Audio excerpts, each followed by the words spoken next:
Probably when I was 15 or 16. I guess I knew I was a pianist because I've been doing it for pretty much ever since I could remember. It was a part of me.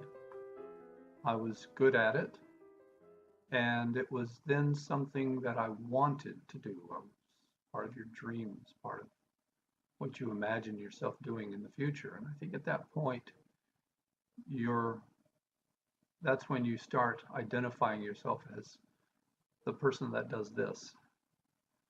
I wanted to play in the NBA. I, like so many guys that age back then, wanted to be an astronaut, but playing the piano was something that I actually could do. It was available to me. I've been doing it all my life. I had training, and that was what I did.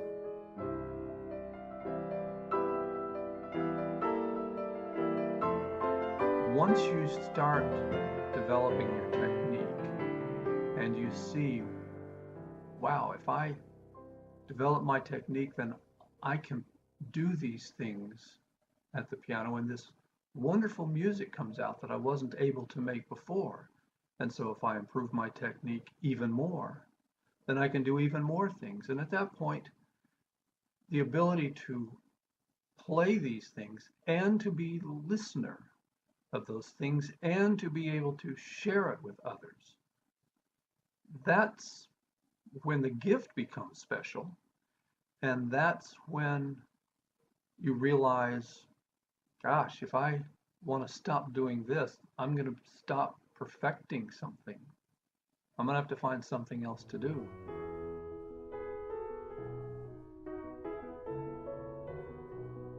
Okay, well, the project is to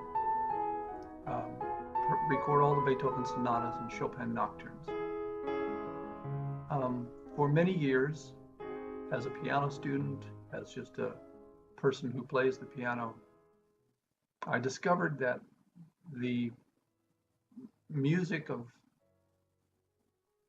so many composers is so important, so widespread. There's so much variety to it. There's so much challenge to it. But I was getting an inkling many years ago that the works of Chopin and Beethoven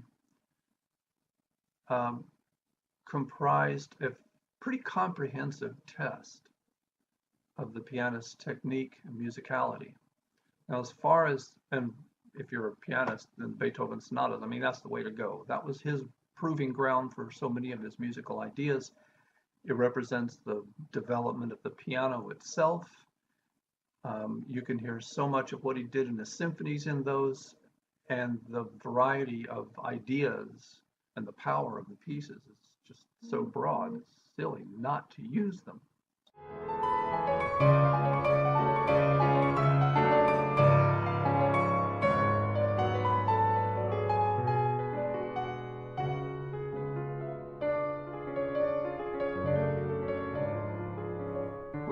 With the nocturnes, you get a breadth of ideas and technical challenges and rhythm and meter that you don't necessarily get, I think, in any of the other quote unquote miniature styles.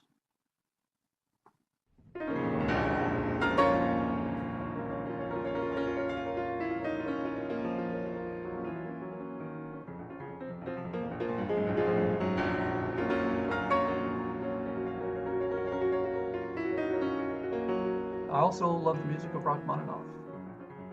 It's emotionally overblown sometimes, but that's okay. Um, I have a real big, strong um, romantic side of me, and Rachmaninoff really appeals to me.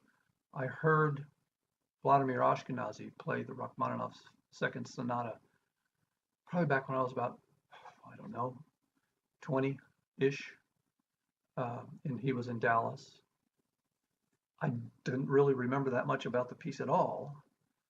I think I remembered that it was in B flat minor, but I only remembered the tremendous impact that it had on me. It was just a tremendous impact, and I wanted to play it, so I remembered what it was, and then one day looked it up, and I performed that also back in 2002 thinking I was performing the original version. In fact, I was performing the 1931 revision.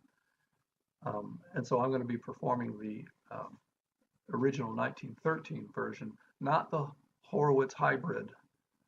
I'm going to be performing the original 1913 version.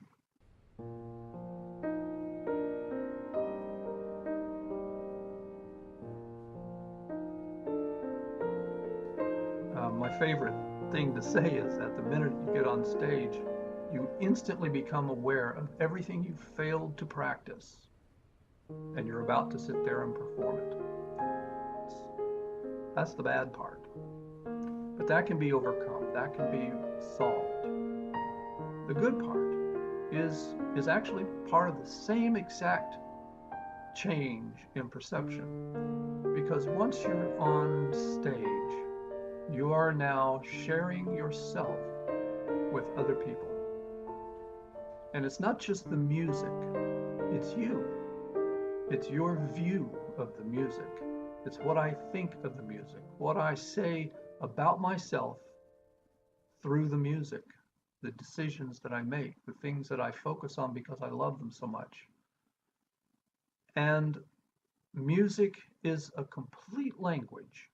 It's fluid, goes from beginning to end. I don't have to worry about finding words. I don't have to worry about how to structure a sentence. All I have to know is I know this music and I just let it speak through me. It is complete language all on its own.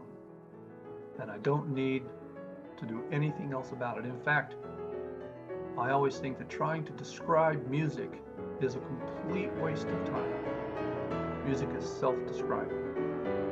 And being on stage is when it's time for me to shut up and talk through the music.